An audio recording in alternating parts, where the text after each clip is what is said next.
Just because you got older doesn't make you bitter. Just because you did not have children does not mean you will be sad about it. Just because you did not get married doesn't mean you will be sad about it. What's up, guys? Welcome to my channel. Sheba Israel here. I did just have a name change to my first and middle name. I just wanted to go ahead and just make the channel me. XOXO Sheba I felt like was really niched to just hair. Granted, it didn't have to be, but that's just what that symbolizes for me. It's still my Instagram and all of that, but as far as the channel goes, it's broadened its perspective now, so I just wanted to make it me. Plus, my middle name actually represents where I'm feeling like I am in life right now anyway. Very much walking in my purpose, knowing who I am, all of that. So I was like, you know what? It's just time for me to really be me. A-Shine hair is on the hair still. We are on like install number 3 or 4 now. I love this hair brand. I will have the links for everything. Nails are Shein. Top is Shein as well. Earrings are actually also Shein. That wasn't on purpose, but you know, Shein hit me up. Anyways, moving on to the video. I was thinking the other day, and it made me really put this video together, of we have to stop basing our happiness and our goals on these outdated social norms and social expectations. We gotta upgrade it to the society we live in today. And there's a few areas I thought of that have affected me personally that I'm gonna talk about with you guys, starting with privilege. This is one I actually had to sit with, I would say over the past year in 2024, of really getting comfortable with the fact that I won't say I have generational wealth, but I would definitely say generational privileges. I think it's normal in Western society, you know, we're very pull yourself up by the bootstraps. It's gotta be as hard as possible. We put struggle on a pedestal. And so when you have advantages against that struggle a little bit, even if it's not a ton, it can make you feel shame. And that's not to say that we have a plight and that, you know, it's something like that. That's not what I'm getting at all. It's not a sob story. I don't need your violin. But it is to talk about that perspective and what I did to change that for the betterment of myself and others, honestly, around me. When I stopped feeling shame for lack of struggle the way people thought it should be, not saying I didn't have any struggles at all, just my own versions of it. When I realized those were not social norm versions of struggle, and I stopped putting that shame on myself for it, everything got better. When I took struggle off a pedestal and I put efficiency on the pedestal, that's when things really started to change for me. I stopped trying to fight projections and just started existing in, yeah, I mean, this is just my life. I'm gonna tell you. And that's not to say it from a bragging perspective either, because life is all about perspectives. There's people who grew up with less than me that look at me a certain way, sometimes not even everybody. And then there's people who grew up way more than me that look at me a certain way too. Like, it's all about perspective. But I say that to say, when I shifted my perspective, instead of trying to prove struggle, it allowed me to be grateful for the things that I do have. But in me acknowledging it, I take what I have, I'm grateful for it, and I am maximizing the efficiency from having these privileges instead of trying to fight against them to prove something. And on top of that too, in having a positive perspective and being grateful, it allows me to also help others as well. I do not hoard information. I feel like that's where really most of my generational privileges actually really are, is in the knowledge I'm exposed to, because so much of my family is built on entrepreneurship. I grew up seeing straight up entrepreneurship from like all the adults around me. It's what I know. I can easily get a business question answered. And because those things are at my fingertips, a lot of times being in proximity to me, I give that to other people, to the point now where I'm actually the entrepreneur friend everybody be coming to when they want to start a business or they have an idea, or they want to know how to do a certain thing or how they should go about it. They feel comfortable asking me, and I love that. That's me spreading privilege. I want to see everybody win. It's not I got this and you don't have it. It's I got it, so we got it. And when you look at it from that mindset, there's nothing to really feel shame about. And when you take away, again, putting struggle on a pedestal and replace it with efficiency, it will help you out a lot in life and your perspective of things. Because the quiet part out loud is that that's what they want from you. If you are staying in the hard work only, pull yourself up by the bootstraps mentality that they give to us, the rhetoric that they give to us, you're not really seeing what's really happening. And that keeps the rich rich, the middle class, and the poor poor. One of my favorite channels to watch as of top of this year is Cody Sanchez, because she really breaks down the things that are right there that the average person, middle class, lower class, does not see happening. She really breaks the wall of hoarding this information and just makes it casually available to us. I've learned so much already just from watching her channel. She talks about how to buy a business, zero down. She talks about businesses you can start for like under $1,000, under $500, I think too. She really gives a lot of keys to use what you got to get what you want. I, as a Black woman, do not advocate for putting struggle on a pedestal. I'm all for doing what you gotta do. I'm all for hustling. Don't get me wrong. But I do not put struggle on a pedestal. It's efficiency for me. Another societal norm that I am opting out of is stressing about being single and childless over 30. Not doing it. I never really did it, but I'm really not doing it now that I'm here in my 30s. I was very blessed that in my early 20s, I had friends that were in different decades than me. So my two closest friends in my early 20s, one of them was in their 30s, like their early 30s at the time, and the other one was their late 30s and then eventually into their 40s. So I saw firsthand real friend experience of life in the 30s, life in the 40s. To know already that the story, the narrative they were trying to feed us, that your life is kind of over after you turn 30 or you're not worth anything after you turn 30, it was bogus. I saw these two women thriving in both decades, having a good time hanging with me in my 20s. I very much saw early on that the party don't stop. It do not stop just because you got older. Just because you got older doesn't make you bitter. Just because you did not have children does not mean you will be sad about it. Just because you did not get married doesn't mean you will be sad about it. Men were not less attracted to them. Nothing changed. I mean, nothing. So going into my 30s, I really was not pressed or scared or nervous about it because I already knew what was to come from being around those women. Plus, if you read about it, studies show it really is propaganda. Most women that are single and childless live longer, they make more money, they're having a better time in life, it's just a little bit better. Not to say that marriage is a bad thing or having kids is a bad thing, but not doing those things is also not a bad thing. It does not mean you'll feel like you're missing something. I honestly don't know a woman that is single and childless that isn't thriving, and the stats really do match up.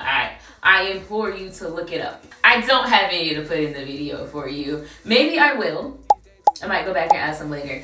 But I have read up on these things a few times myself just to know, what are the stats? Is everyone having this good of a time as a single childless woman in their 30s? Or is it just me? To be honest, in turning 30, I completely understood what old girl was doing in 13 over 30 now. Yeah, 30, flirty, and thriving. And when you get to that place of being comfortable with where you are, because what else can you do? You stop romanticizing and making marriage and family actual goals. You cannot control those things. Decentering men as a woman very much matters because you cannot control these things. We're not the chasers here. I mean, some of us are, but innately we're really not the chasers here. You gotta get chose. And you can't wait your whole life like your life's not really gonna start or be worth anything until you get chose. If you even wanna be chose. And that also looks like loving the relationships that you're in platonically. A lot of times because patriarchy, we put romantic relationships on this pedestal again of thinking we're not enough, we don't have the marriage and the family. But the reality is you're perfectly fine as long as you're in relationships that are making you feel loved, that are pouring into your cup and you can pour into theirs. Decentering men, again, very much matters. How is your cups being filled by the people around you? Platonic love is actually more important than romantic love. Not to say romantic love doesn't have a space, but your foundation should be laid with platonic love, even from your romantic relationships. I do not demean my friendships as less than any type of romantic situation. Time with my friends is just as important to me as time spent dating. And to be honest, it might be more important. I have a great time with my friends. But in having those solid relationships as my foundation, the role a romantic partner could play is actually very specific and small. I don't need you to be everything to me. I've got a whole community that I have to interact with. I don't need you to be my everything. I actually don't have time for you to be my everything. But you have a specific role. I do need you to do that. I actually just need you for your specific category. That's it. I don't need you to play the role that my friends, cousins, parents, grandparents, I don't need you to play the roles everybody else is already playing. I need you to play your role, your specific role. That's it. It shouldn't be too hard. When you feel your emotional foundation that way, it makes you a whole lot less anxiously attached. It makes you a whole lot less clingy. I mean, that's what all comes with being anxiously attached. It puts you less in that I gotta have this type of mindset when it comes to dating. Because people can feel your energy. And if you're going on dates and things or meeting new people with the energy of desperation, they're gonna feel that off you. And that's off-putting. If they're meeting you and it seems like you are whole by yourself, that is magnetic. That's gonna draw people to you. I will never forget, I think I was probably sitting at a lunch a couple years back. And I had the person I was at lunch with tell me that they felt like a failure because they were not married and they did not have children, and they were, I think, 31 at the time. And that blew me. That actually broke my heart to hear that you felt like your entire life was a failure because of this small thing that you can't control. Never mind the degrees, never mind the job, never mind all that you've amassed in your life, never mind the inner work you've done on yourself, never mind who you've become as a person. I don't have this thing, so I'm a failure. It broke my heart. And I could see how it was holding that person back. That person had done a lot and couldn't see that as valuable because there was no man and there was no child. I hate to hear that from women, to be honest. And I get it. I understand it.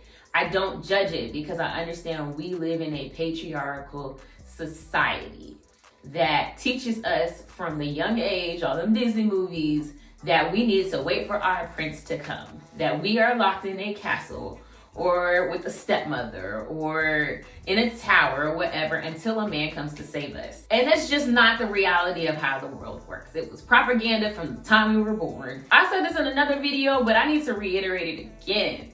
Last time I checked, you weren't missing a rib. Like, for me personally, marriage and family is not just an innate goal. I am not against any of it. But it's not an innate goal I wake up thinking about every morning. Because it's something I can't control. I can't control when I meet the right person. I'm more of a person that has to get inspired within me from being with the right person. I can see that with you. Not just the goal of mine of I want to get married. I want to have kids. And that actually leads me into my next point in this, and that's dating with efficiency. You don't have to date in a traditional style. It's actually not very efficient. I get it though, because you do have to be a securely attached person to kind of move out of the dating social norms.